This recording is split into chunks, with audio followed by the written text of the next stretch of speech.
Дүйнөдөгү түзүлгөн эпидемиологиялык кырдаалга байланыштуу баалардын өсүү тенденциясы дээрлик бардык мамлекеттерге жана анын ичинде Кыргызстанда да байкалууда. Товардын айрым категориялары менен рыноктун ички керектүүлөрүн канааттандыруу негизинен импорттун эсебинен жабылат. Алардын ичинен өсүмдүк майы 85%, кум шекери 24%, тооктун жумурткасы 10%, күрүч 12%, мөмө жемиштери 27%дан ашык, эт 37,7% жана канаттуулардын эти 90%ды түзөт.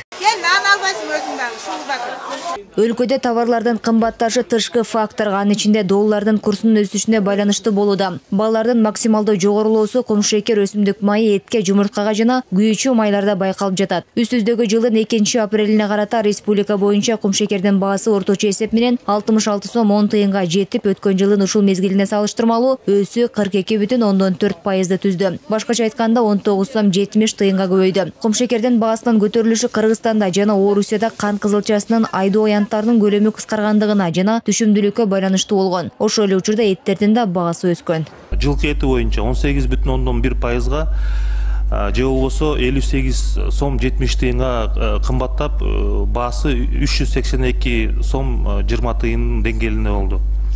Эттин кымбатташы тоюттун кымбатташына байланыштуу, мындан тышкары өстүрүп билгендей Казакстан Республикасы тарабынан эт, анын ичинде тирүүлөй салмактагы экспорттоого чектөөлөр, коргонуу чаралары киргизилген. Ал эми монополияга каршы жөнгө салуу агенттиги ведомство иштеши үчүн кымбаттуу аныкталган бир чекке жетиши керектигин айтат. Алар эгерде бир айдын ичинде маанилүү товарлардын наркы 20%га көбөйгөндө гана көзөмөлдөө боюнча мамлекеттик жөнгө салуу ыкмасын колдоно алат. Кымбаттоо сырткы жагдайларга байланыштуу болууда. Мисалы, учурда баасы кескин өскөн суу майынын 85%ы сырттан ташып келинет. Аларды алып келүүдө ишкерлер келишимди доллар менен түзгөн үчүн баалардын кымбатташына чет элдик валюта курсунун өсүшү дагы таасир этти. Сырттан 120 сомдон алып келинген өсүмдүк майын биз кантип 90 сомго түшүрмөк элек.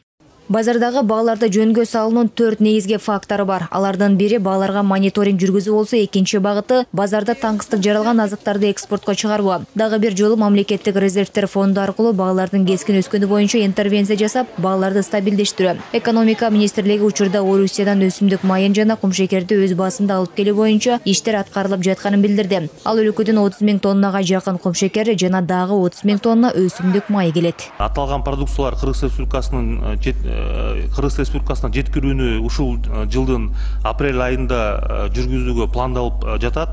Мындан тышкары өндүрүүчүлөр, импортерлор жана соода түйүндөрү менен бааларды негизсиз көтөрбөө тууралуу түшүндүрүү иштери жүргүзүлүп бүгүнкү чейин уланып атат. Ушул март айында ушул сүйлөшүүлөрдүн жыйынтыгында соода түйүндөрү, импортерлор жана өндүрүүчүлөрдүн ортосунда макулдашууга кол коюлду. Комитеттин отурумунда экономикалык кризистен чыгуу жана азык-түлүккө болгон муктаждыкты жоюу үчүн атамекендик өндүрүштү көбөйтүү сунуш айтылды. Бул үчүн ишкерлерге карата жеңилдиктер жана каржылык колдоо керек дейт эл өкүлү.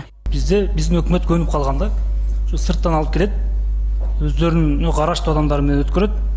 Азыр айткандай, өсүмдүк майы 115 сомго өзүдөн чыкса туура келет экен. Бизде азыр күндө 170 сом. Тендерден алган баасы боюнча ала турган баасы 135 сомго туура келет деп айтат биздин өкмөт. Бул деген не деген? Бул деген туура эмес да. Ал эми айрым серепчилер баанын көтөрүлүшүнө ички факторлордун да таасири бар экенин айтат. Буга жазында дыйканчылык аймактарда мөмө жана жашылча жемиштерди үшүк алып кеткени жана кургакчылык себеп болууда. Жазгүл Мадинова, Урмат Мамбеталиев, 5 канал.